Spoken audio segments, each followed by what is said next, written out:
Hello, good people, and welcome back to News Summary, where we discuss news that matters. And today we will be discussing about Donald Trump's statement and how America is reacting to it, and how the world is reacting to it, and both their posts on social threads. Alright, so you quite understand the back and forth Americans have been trying to have to negotiate with the US and both with the Ukraine, but the two are very far apart, and the minimum requirements on both sides are not accepting any minimum requirement, and that led to the continue of exchanges that you have been seeing of swarms of drones both in Ukraine and in Russia.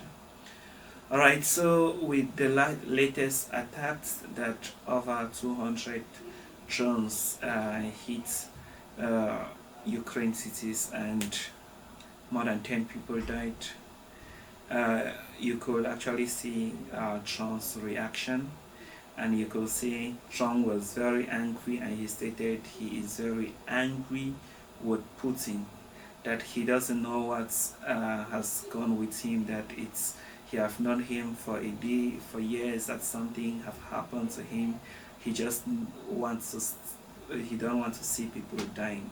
And commenters asked him if he's considering sanctions on Russia, which he said yes. If this is not resolved, if the missiles, if the drones, if people continue to die, then he's considering a package sanction on Russia, which the House of Senate in US already are equally considering another package on Russia.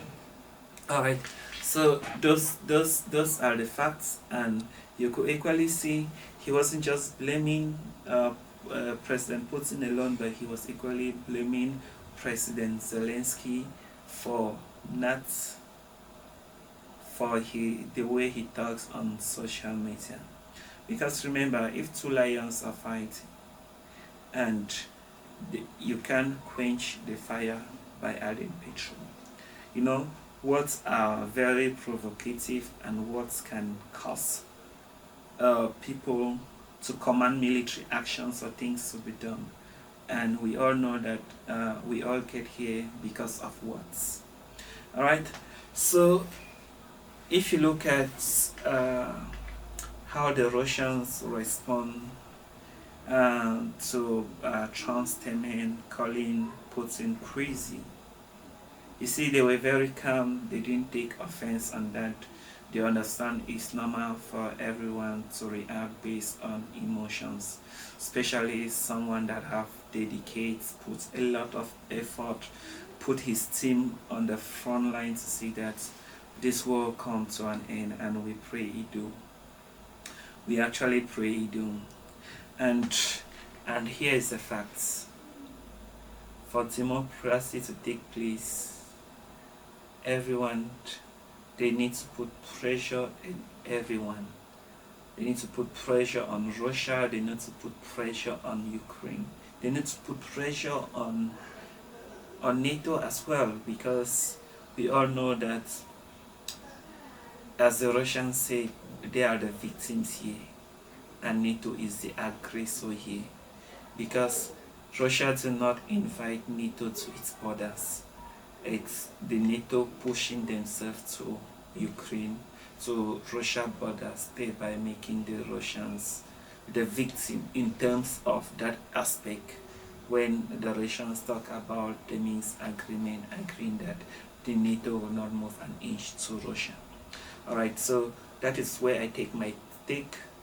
Yes, Ukrainians are victims for the fact that Russians invaded Ukraine, but the Russians are equally victims for the fact that NATO moved close to Russia, which is equally unacceptable to Russia, thereby making Russia unsafe. Alright, let me know what you think of my analysis today, and if you want me to cover more words or more news wherever you want me to cover, please put it on the comment section below. Until I see you again, thank you.